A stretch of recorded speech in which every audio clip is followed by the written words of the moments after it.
So here's a typical problem that uses the word unusual. And unusual is not asking for an opinion, but we're actually going to do some math.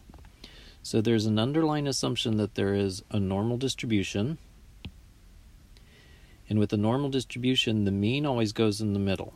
So with this, the mean is 75. So these are exam scores, and it's saying that the average is 75. And of course, not everybody gets 75. There is variation. That's what the standard deviation is talking about. So what we do is take the mean of 75 and you add on the standard deviation once, twice.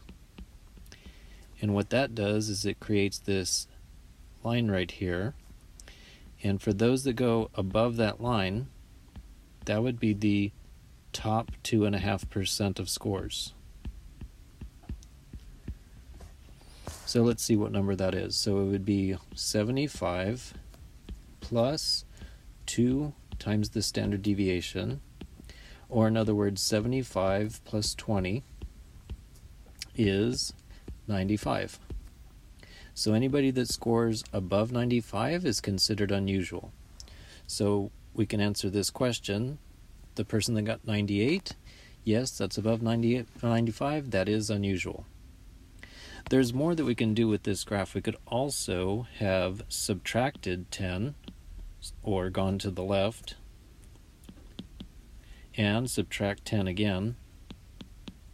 So in other words, go 2 standard deviations to the left, and over here these would be the lowest 2.5%.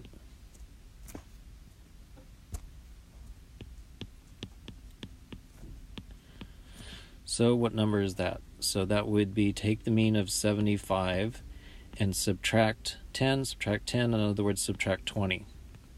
So that would be 55.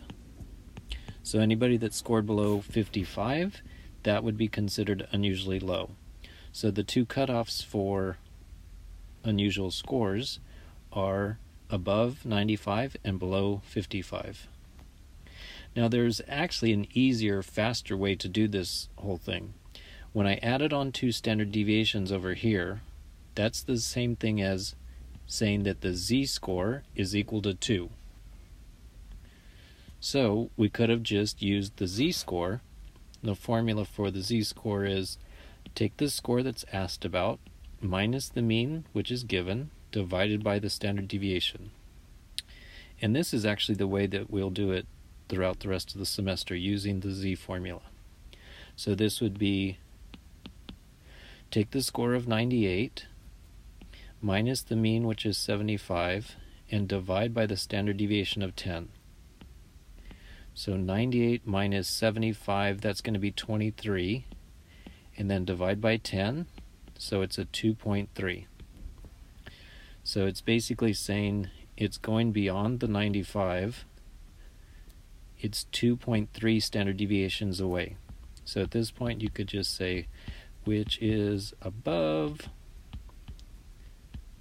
2.0, so 98 is unusual. So instead of drawing that picture and all that beautiful artwork, you could just do this to prove